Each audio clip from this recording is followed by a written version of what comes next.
So today I'm taking a look at the GetMax G12 Smart TV Box.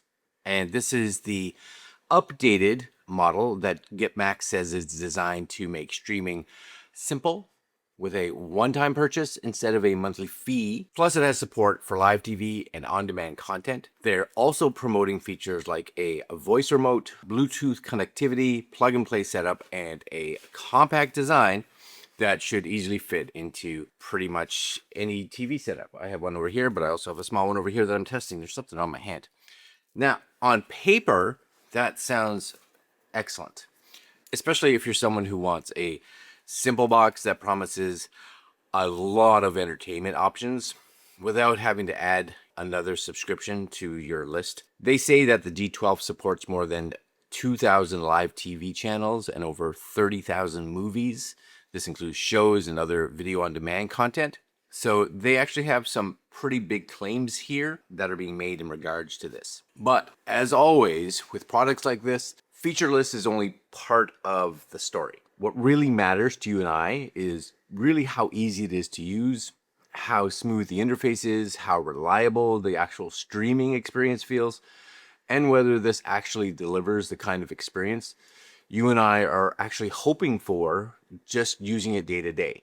So that's kind of what I want to focus on in this video. So let's open this up and take a quick look. Then I'm going to actually connect it to my TV, and we'll come back and let you know what our thoughts are. All right, so this is kind of the box. Now I'm not 100% sure if this comes with it all. I think this is what they have as their remote, their mini keyboard, and if it is, very cool. I do like the fact that it is backlit. It says, as you can see, this is what it claims: the world's most mini wireless keyboard mouse combo, specific multimedia remote control and touchpad function. I do like that with the touchpad. I wish most smart boxes came with stuff like this, because I think that's actually really cool. So it does look like it can work with Xbox 360, PS3, and other consoles. Now, I'm not going to test that. Smartphones, smart TVs, Android TV boxes, PCs, etc., etc. So my guess is it's either connects via Wi-Fi or via Bluetooth. But either way, I think that's cool. And of course, you get the actual box. Bluetooth 5.2. It's running Android 12, voice remote control, Wi-Fi 6. Anything else on the back here? Yeah, 2 USB 2 ports. Looks like it can put out HEVC H265, has a Cortex A53, and a quad-core GPU. Excellent. And in the box itself, you're going to get, well, the box itself. Yes? And you and I should get a whole bunch of stuff. There's our manual. My hope is I won't need to use that. You get your power adapter. Yeehaw. You get your HDMI to HDMI. And you are going to get, oh, so you do get the traditional remote. Again, see, that's why I'm not 100% sure if you normally would get. So I've seen other, and I'll be completely blunt, right? I've seen other smart TV boxes come with remotes that look very much like this, but they work good. No problems, no concerns. I think they work very nice, right? It's actually way better than what you used to get in most smart TV boxes. So I'm going to take that as a win. Now, what they don't give you, batteries. Nope, no batteries. And this is looking like it's taken, my guess would be, yeah, so AAAs. So I'm going to see, I actually have AAAs over here. Look at me, somewhat prepared. I don't know, again, if that has any power in it, but we'll find that out. All right, I'm going to put you over there, you over there. And this is the actual box itself. Little feet, a little, don't break that unless you want to avoid any kind of warranty, I guess. So as you can see from the specs here, 64 gigs of drive space, and it has 4 gigs of RAM. Yes, G12. Very nice. It's sleek. I'll give it that. And it's already got some fingerprint marks on it, but it's nice looking. I don't know if it has any kind of display. There's your 2 USB 2.0 ports. There's a micro SD card slot. And on the back here, oh, that's kind of cool. There's your power. It does have an optical. So if you want to go optical out to, let's say, a receiver, your HDMI, it does have an Ethernet. And if you have like that older style receiver, you have that connector to that as well. All right, let's connect this to my television right here and see what it does, shall we? All right, so as we can see, it is started. That's good. Press and hold for 3 seconds. You okay in the volume? Let's see if this, I have the battery. Ready? 1, 2, 3. I guess so.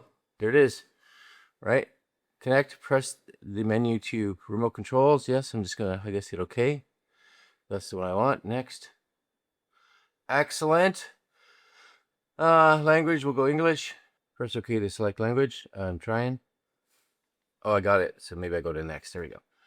Please insert a network. No. So we're going to go down to Wi-Fi. Very good.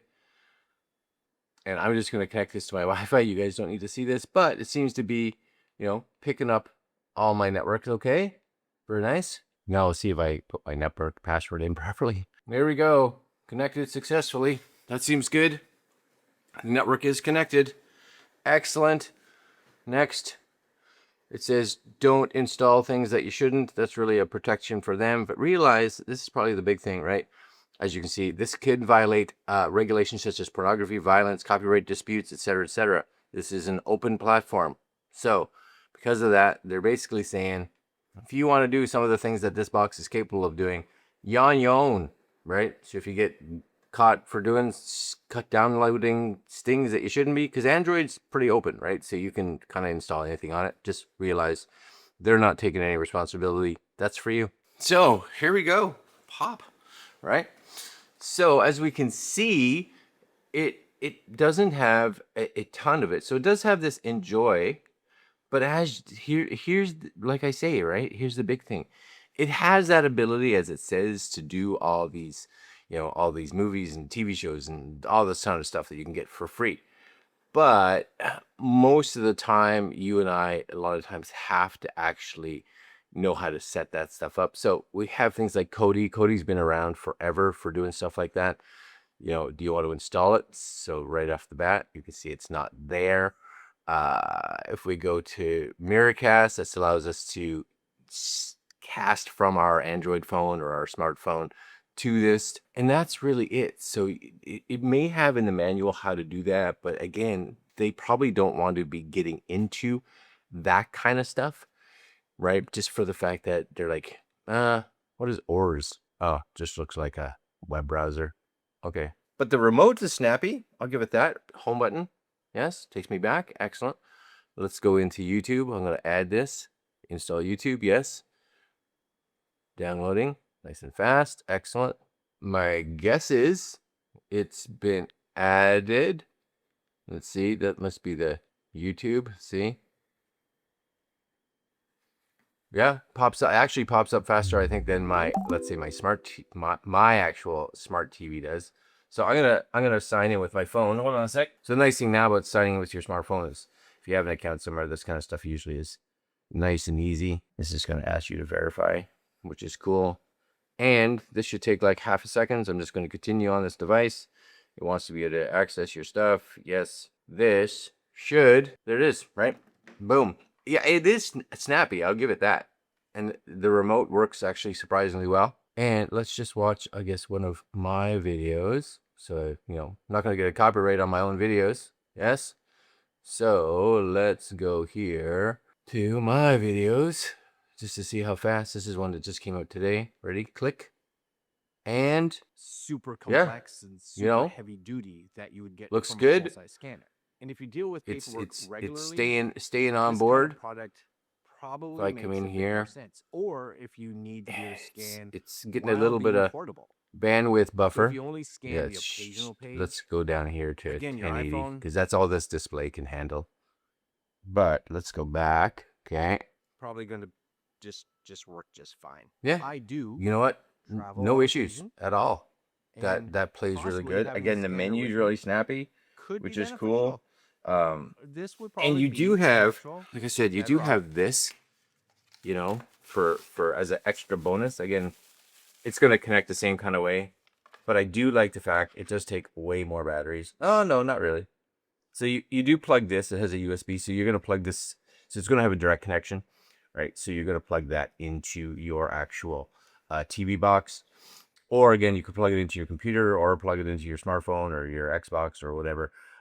These are going to be your AAAs. Same idea. Very nice.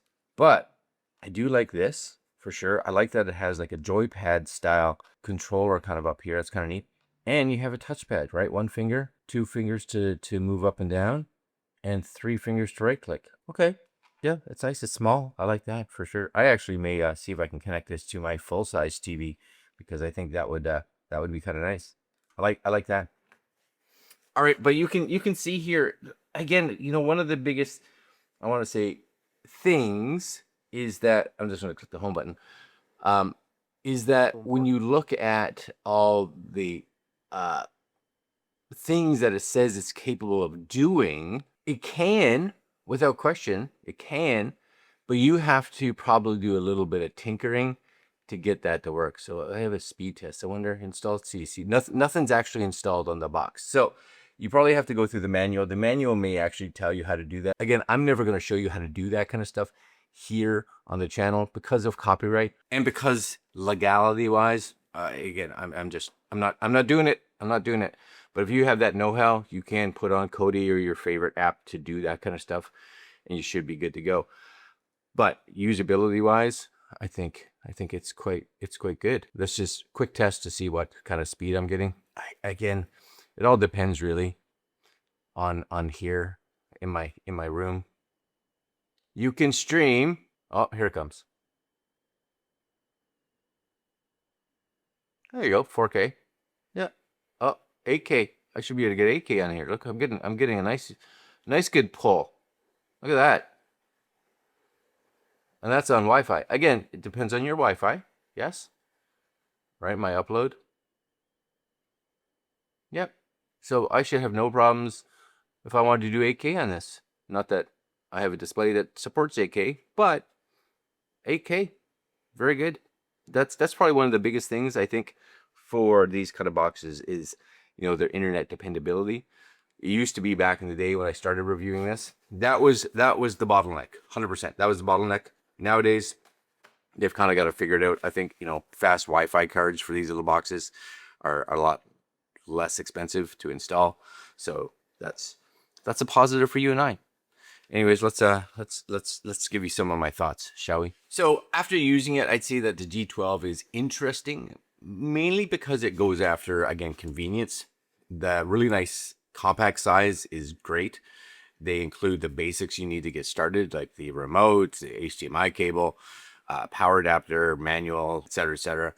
And the official listing, again, highlights voice control, plus what they call an air mouse experience, which can be useful depending on how you like to navigate. Air mouse, of course, will allow you to kind of turn your remote into a mouse so you can move the cursor around. That said, this is, again, a kind of product where I'd still tell people to look beyond the headline claims and definitely pay closer attention to real user experience. You know, with any smart TV box, the important questions are, does it feel responsive? Is the navigation simple? And whether, again, the overall experience is actually smooth and something that you're going to enjoy actually using. So overall, I think this is one of those devices that, again, looks promising in terms of what it's trying to offer, but real value comes down to performance in actual day-to-day use. So if you want to know a little bit more and you want to check it out for yourself, I will put a link down below.